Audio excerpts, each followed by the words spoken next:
Okey, yang di gate 1.3 punca-punca timing tinggi rendah. Ni punca dia. Kita kena clearkan ni lah. Bila timing sekejap tinggi, kejap rendah, lepas tu dia tinggi je. Ni benda dia yang dekat dengan dia punya throttle body ni. Kita kena bersihkan benda ni. Kita cuci lah. Okey, nak buka benda ni kita pakai screwdriver boleh. Kita pakai spanner 10 pun boleh. Ikutlah, kalau kata ketat sangat gunakan spanner 10, kalau kata longgar kita guna screwdriver pun boleh. Buka atas bawah ni, dia punya skru.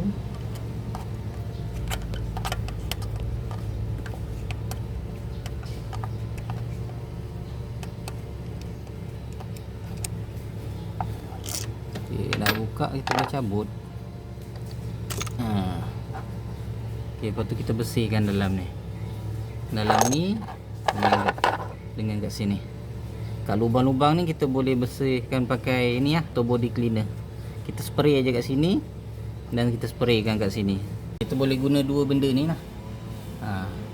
Nak guna carburetor choke cleaner ni boleh, ataupun total body mask airflow cleaner ni. Dua-dua ni kita boleh guna. Sama je dia punya ni.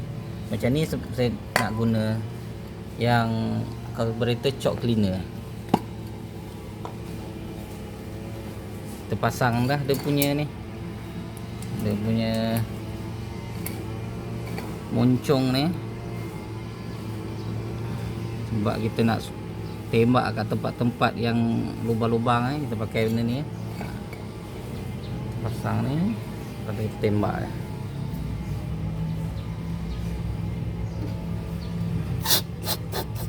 Nampak tak? Hitam, nampak?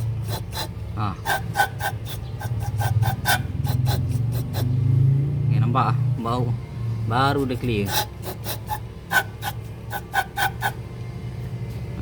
Lepas kita tembak tu bau dah clear.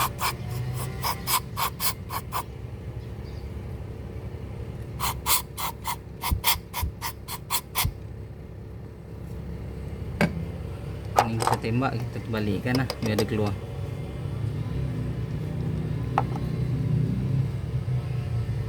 Okey, settle lah. Lepas cuci benda ni, gasket dia ikutkan kena tukar ni, tapi sementara saya ikat ketat dulu lah. Gasket tu pun mungkin juga jadi punca bila kat sini ada apa? Ada flow angin kat situ kan. Tu yang jadi dia tak betul ke timing. Ni dah okey lah, alhamdulillah.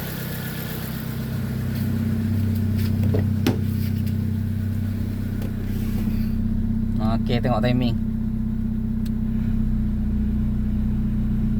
Bila buka aircon, timing dia tak drop bawah sangat. Dia tak ada sampai separuh ni. Kalau tidak sebelum ni timing tu duduk separuh ni. Sekarang ni timing dia turun sikit je. Dia takkan bawah sangat. Bila bawah sangat, kereta jadi gegar kuat. Bila tinggi sangat pun kereta akan jadi gegar. Timing dia kena ideal kat situ je.